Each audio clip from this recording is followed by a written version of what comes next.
Ambassador Lee Minho felt the weight of 847 alien gazes upon him as he stood in the center of the massive Senate chamber. The building stretched so high that clouds formed near its ceiling, and the walls curved away into darkness on all sides.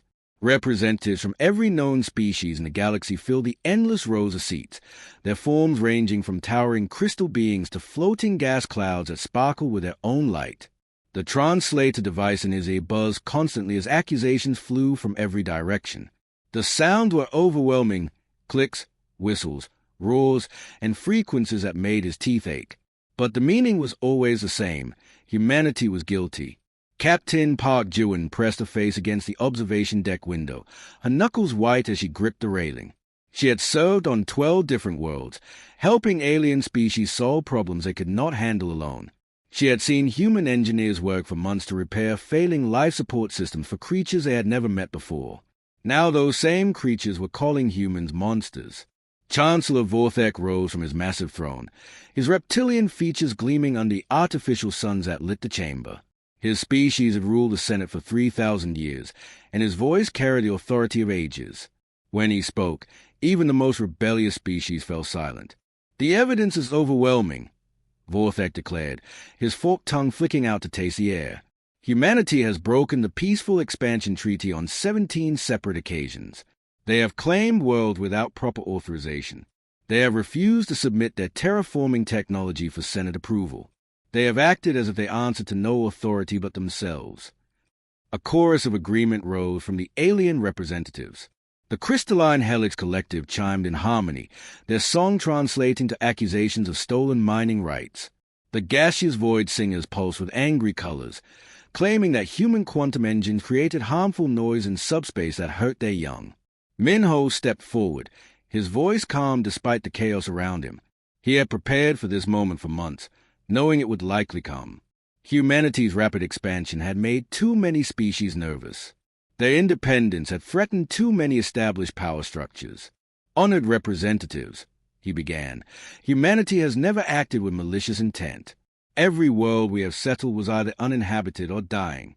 We have brought life back to dead planets. We have shared our medical knowledge freely. We have opened trade routes that have enriched dozens of species." His words might as well have been whispered into a hurricane. The alien representatives had already decided humanity's fate. Some species genuinely feared human expansion, but others simply saw an opportunity to claim human colony for themselves. The vote was a formality. Dr. Kim Sora watched the proceeding from Earth's orbital command station, her fingers dancing across holographic displays that showed human settlements throughout the galaxy. Each dot represented millions of people who had left Earth to build new lives among the stars. They had followed every rule, filed every form, and tried to be good neighbors to species they had never encountered before. It had not been enough. The accusations continued for hours. Species after species stood to denounce humanity's crimes. Some claimed humans were too aggressive. Others said they were too independent. A few complained that human technology advanced too quickly, disrupting carefully balanced trade agreements that had existed for centuries. Through it all, Minho stood alone in the center of the chamber. He spoke when allowed, defending actions that needed no defense. He presented evidence of humanity's good deeds, knowing it would be ignored. He watched representatives who had once called him friend turn away when he looked at them. The vote, when it finally came, was swift and brutal. 734 votes for expulsion, Chancellor Vorthek announced, his voice carrying satisfaction that chilled the air. 1 vote against. Humanity is hereby expelled from galactic civilization. Any human vessel found beyond the Sol system will be considered an act of war and destroyed immediately. The chamber erupted in celebration. Alien voices rose in triumph while holographic displays showed how human territories will be divided among the loyal species. Some representatives were already planning which human worlds they would claim as their own. Captain Park Jiwon felt tears of rage running down her cheeks as she watched species she had risked her life to save celebrate humanity's exile. The irony was bitter. The galaxy was casting out the one species that had consistently helped others without asking for anything in return. But Dr. Kim Sora was not crying. As the celebration continued in the Senate chamber, she activated her quantum communicator with steady hands. The device connected her instantly to command centers on dozens of human worlds, each one waiting for this exact moment. Project Exodus is now authorized, she said quietly into the communicator. Her voice was calm, but her eyes burned with determination. Begin Phase 1. Across the galaxy, human colonies received the signal simultaneously. In hidden chambers beneath every human settlement, massive machines that had been built in secret over decades began to hum with power. The galaxy thought it had solved its human problem with a simple vote. The galaxy had just made the biggest mistake in its long history. 6 months had passed since the Galactic Senate cast humanity out of civilized space. At first, the alien species celebrated their victory. Human territories were divided among the loyal members, and trade agreements were rewritten to benefit those who had voted against Earth. Chancellor Vorthek himself claimed 3 of the richest human mining worlds for his own species. But celebration turned to confusion as the galactic economy began to stumble. The Nexus trade route, which had carried goods between 57 star systems for over 2 centuries, suddenly experienced massive delays. Ships that should have taken weeks to cross the galaxy were now taking months. The problem was simple but devastating. Humans had built and maintained most of the fuel stations, repair docks, and navigation beacons along the route. Without human technicians, the ancient systems began to fail one by one. Commander Choi Hyun received the assignment to investigate Kepler Junction, the massive human trade station that served as a hub for 7 different shipping lanes. His ship approached the station slowly, scanning for any signs of life or defensive systems. What they found made no sense at all. The station was perfect. Every light was on. The docking bays were clean and ready for incoming ships. The massive rotating section spun smoothly in the darkness of space. But when Choi Hyun's team boarded the station, they found something that would haunt them for years. 40,000 people had simply vanished. In the main cafeteria, meals sat half-eaten on tables. The food was still warm, as if the diners had stepped away for just a moment. Coffee cups sat cooling on desks in offices where computer screens still displayed half-finished reports. In the residential sections, children's toys lay scattered on floors where families had been playing. Lieutenant Kim Min-soo ran his scanner along the empty corridors, his face pale with confusion. "Sir, there are no bodies anywhere. No signs of fighting. No emergency broadcasts were sent. The people here just stopped existing." Choi Hyun examined the security station where a guard had been eating lunch. The sandwich was still there, one bite taken from it. The security cameras showed normal activity throughout the station until exactly 14:32 Galactic Standard Time, when every human on the station simply disappeared between one camera frame and the next. "What about the quantum gates?" Choi Hyun asked, though he already suspected the answer. "Offline, sir, but not damaged," reported his communications officer. "It looks like they were shut down properly, not destroyed or sabotaged." Similar reports flooded in from across what had once been human space. On the agricultural world of New Eden, 5 million colonists had vanished from a planet still green with growing crops. The automated harvesting system continued their work, but there was no one left to collect what they gathered. On the industrial moon of Titan Beta, massive factories continued producing goods that no one would ever claim. The pattern was always the same. No violence, no destruction, no emergency calls for help. The humans had simply ceased to exist, as if they had never been there at all. In the hidden depths of space, Admiral Han Yuri watched a galactic news feed from the bridge of her stealth ship. The vessel was built with technology that no other species possessed, making it invisible to even the most advanced sensors the galaxy had ever created. Around her, a fleet of similar ships drifted silently through the void. "They still think we ran away," she said quietly, watching as Chancellor Vorthak announced his plans to colonize the abandoned human worlds. "They think we crawled back to Earth to hide." Lieutenant Kang Do-yoon looked up from his communication station, a slight smile on his young face. "Admiral, we're receiving confirmation from Gamma Base. The Retheri population transfer was completed successfully. 43 million people safely relocated." The Admiral nodded, making a note on her personal tablet. The Retheri were a peaceful species that had been slowly dying on their overcrowded homeworld. Their government had been too proud to ask for help, but individuals had quietly contacted human scientists about their environmental problems. When Project Exodus began, they had been among the first to accept humanity's offer of sanctuary. "Any word from the Deltan colonies?" she asked. 15 billion moved to the new worlds in the last week alone, reported another officer. Their transition facilities are working perfectly. Han Yui allowed herself a moment of satisfaction. The galaxy saw empty human colonies and thought humanity had given up. They had no idea that those colonies had never been humanity's real home. Every human settlement had been built around massive quantum transport systems, hidden deep underground and powered by technology that even humanity's closest allies had never seen. When the Senate voted to expel humanity, they had activated a plan decades in the making. But they had not retreated to Earth as everyone assumed. They had moved to something far better, an entirely new galaxy where they could build the civilization they had always dreamed of. And they were not going alone. Species across the galaxy were quietly disappearing too, not taken by force, but rescued by invitation. The galaxy's rejected outcasts were becoming the founders of something unprecedented in known history. The Senate thought they had won. They would learn the truth soon enough. The emergency alert reached Chancellor Vorthak at 3 a.m, Galactic Standard Time. His personal communicator screamed with the highest priority signal as his aide burst into his private chambers without ceremony. 12 worlds in the Nexus systems had gone completely silent in the span of 6 hours. Vorthak's scale hands shook as he pulled up the star charts. These were not small colony worlds or remote outposts.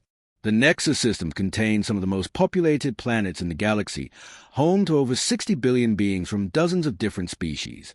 Worlds like these did not just go quiet. "Send the investigation fleets immediately," he commanded, his voice rough with sleep and growing fear. "I want to know what happened to those worlds." The fleets that arrived at the Nexus systems found a mystery that defied all explanation. Planet after planet showed the same impossible scene. The cities were intact, their lights still twinkling in the darkness. Traffic control systems continued directing empty roads. Weather control stations maintained perfect atmospheric conditions for populations that no longer existed. Captain Rex Thorne led the first landing party onto Nexus Prime, the system's capital world. His boots echoed strangely in the empty streets as his team moved through what had been a bustling city center just hours before. Shop windows still displayed their goods. Street vendors had left their carts exactly where they had been serving customers. But every single person had vanished without a trace. "Captain," called a scanning officer, her voice tight with confusion. "I'm reading zero life signs across the entire continent, but there's no damage anywhere. No signs of evacuation. No emergency broadcasts. It's like everyone just stopped existing." In the city's central plaza, a massive public screen still played the morning news from the day before. The cheerful anchor, a blue-skinned Altarian, smiled as she reported on local festivals and sporting events. Behind her, the plaza had been full of people going about their daily lives. Now it was empty except for a few small maintenance robots that continued cleaning streets that no one would ever walk again. The security recordings told an impossible story. At exactly 0800 local time, strange ships had appeared in the sky above every major population center. They were clearly human in design, but unlike any human vessels in the galactic databases.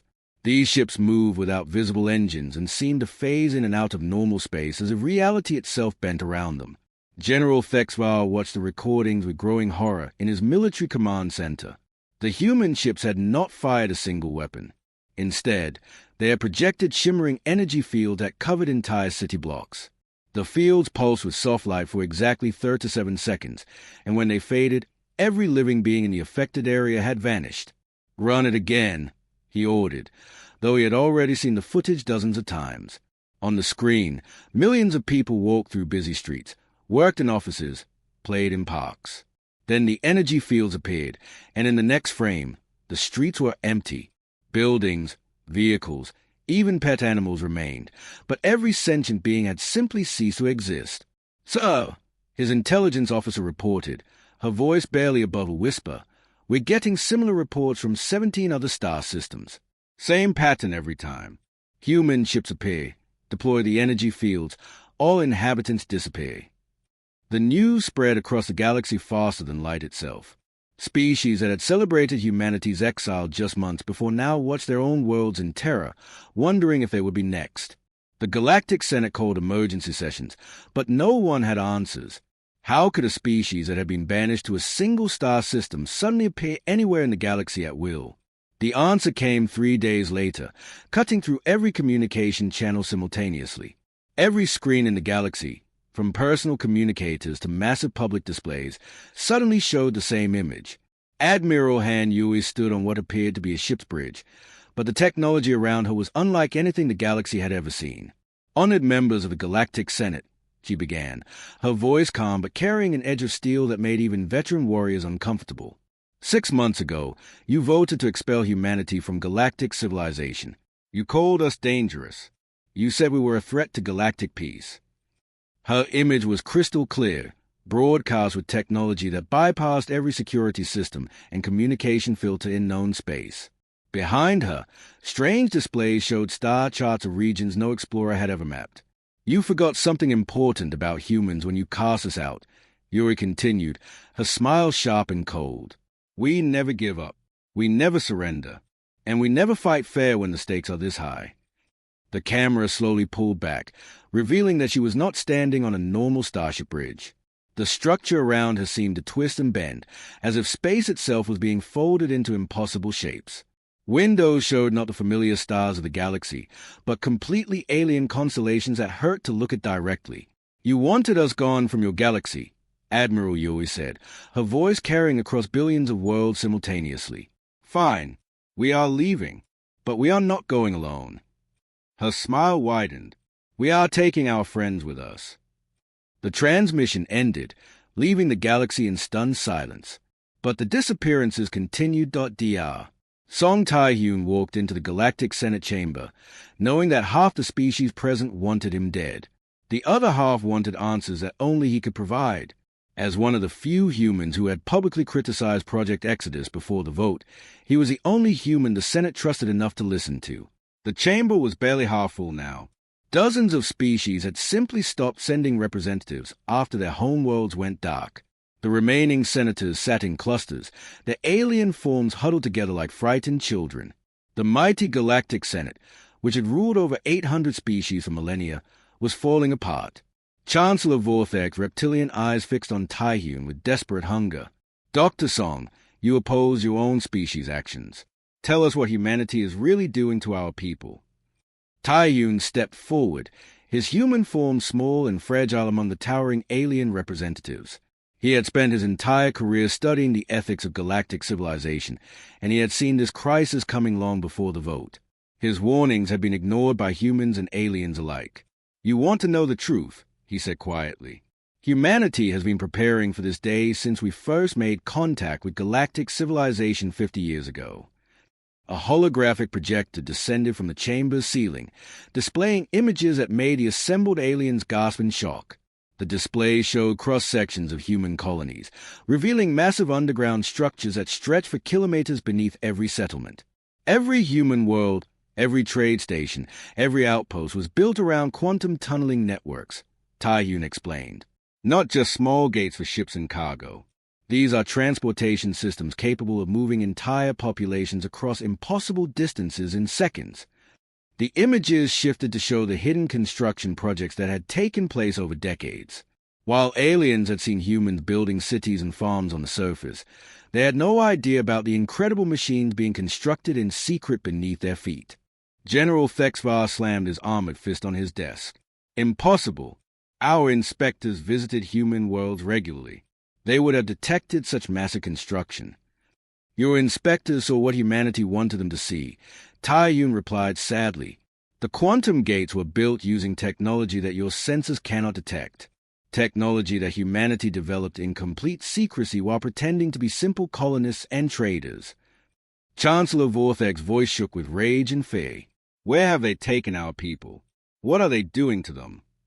The holographic display changed again, showing star charts that no one in the chamber recognized.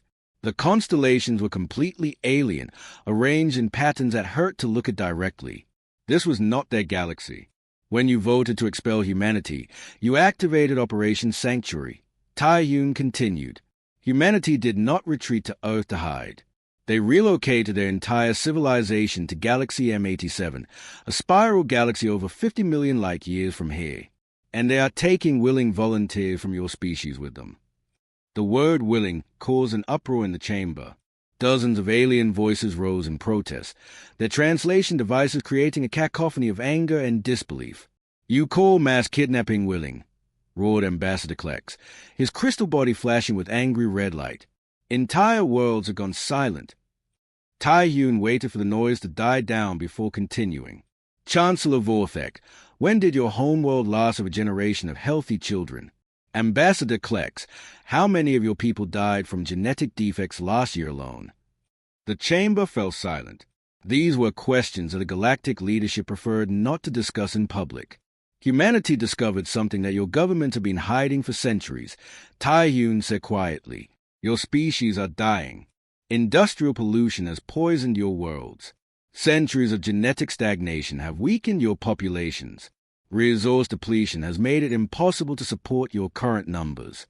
Most galactic species have at most 2 or 3 generations left before total collapse." The truth hit the chamber like a physical blow. Several representatives began urgent communications with their homeworlds, checking on population statistics that they had been ignoring for years. At that moment, a new voice filled the chamber. Captain Park Jiwon appeared on the main display screen, speaking from what was clearly an alien ship's bridge. But the aliens around her were not prisoners. They worked alongside human crew members as equals, their faces showing none of the fear or desperation that filled the Senate chamber. "Honored Senators," Jiwon said, her voice calm and clear, "I am speaking to you from the Andromeda Coalition flagship in Galaxy M87. With me are representatives of 4 to 7 species who chose to join humanity in building a new civilization." Behind her, the camera showed glimpses of incredible technology, ships that seemed to be grown rather than built, cities that floated in space without visible support, gardens where impossible alien plants grew in perfect harmony. "We are not building an empire here," Jiwon continued. "We are creating something the Senate would never allow, a true cooperative civilization. No species dominates another. No government hoards resources while others starve. Every voice has equal weight in our decisions." Chancellor Vorthek's hands trembled as he spoke. "What do you want from us? What is the price for your help?" Jiwon's expression softened, and for a moment she looked sad rather than determined. "There is no price, Chancellor. There never was. We simply want to help. That is what you never understood about humanity. We do not help others because we expect something in return. We help because it is right." The Galactic Senate chamber had never felt so empty. Where once 847 species had gathered in harmony, now only a fraction remained. Half the member worlds had gone silent, their populations mysteriously vanishing overnight. Others had quietly sent messages expressing interest in humanity's offer of sanctuary. Chancellor Vorthek's once mighty empire was crumbling, and he knew it. "This ends now," he declared to the remaining representatives, his scaled fist slamming down on his throne. "Humanity has made war upon us all. They have stolen our people and destroyed our civilization. I call for final vote, total war against the Sol system." The vote was swift and unanimous among those who remained. 17 species committed their entire military forces to one last desperate assault. If they could destroy Earth, they reasoned, humanity's mysterious technology would die with them. The stolen populations would have no choice but to return to their original homes. Admiral Korex commanded the largest military fleet in galactic history as it approached the Sol system. Over 10,000 warships from 17 different species moved together through space, their weapons powered and ready for the final battle. They expected to find Earth defended by desperate humans making their last stand. Instead, they found something that chilled them to their cores. Earth hung peacefully in space, surrounded by structures unlike anything in the galactic databases. Massive platforms orbited the planet in perfect geometric patterns, humming with energy that made their sensors scream warnings. These were not weapons in any recognizable sense, but the power readings were beyond anything the attacking fleet had ever encountered. Admiral Han Yuri's face appeared on every screen in the fleet simultaneously. She stood on the bridge of a vessel that seemed to shift and flow like liquid metal, her expression calm and confident. "Welcome to the Sol system," she said quietly. "You have come a long way to destroy us." But destruction was never humanity's way. Behind her, the strange defensive platforms began to glow with soft, welcoming light. But Corex and his fellow commanders recognized the energy signatures from the reports of vanished worlds. These were the same systems that had made entire populations disappear. "You came here expecting a battle," Yoi continued. "Instead, we offer you truth."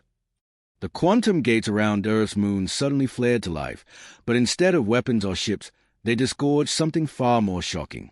Millions of beings stepped through the glowing portals, representatives of every species that had supposedly been kidnapped by humanity.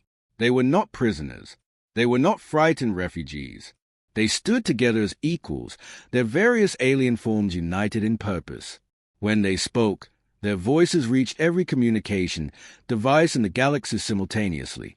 "We are the rescued," they declared in perfect unity. "We are the free. We are the future that the Senate denied us." The broadcast showed glimpses of the new civilization they had built in Galaxy M87, cities that floated among the stars without destroying the worlds beneath them, ships that traveled between dimensions as easily as crossing a room. Most importantly, it showed species working together as true partners, not as rulers and subjects. As the rescued populations told their stories, Dr. Kim Sora activated her final weapon from Earth's orbital command station. But this weapon was not made of energy or metal. It was made of truth. Complete records of galactic Senate corruption spanning over 1,000 years suddenly appeared on every data network in known space. The resource wars that had been fought to maintain artificial scarcity. The conflict that had been manufactured to keep species from growing too powerful. The deliberate suppression of technological advances that might have solved galactic problems centuries ago.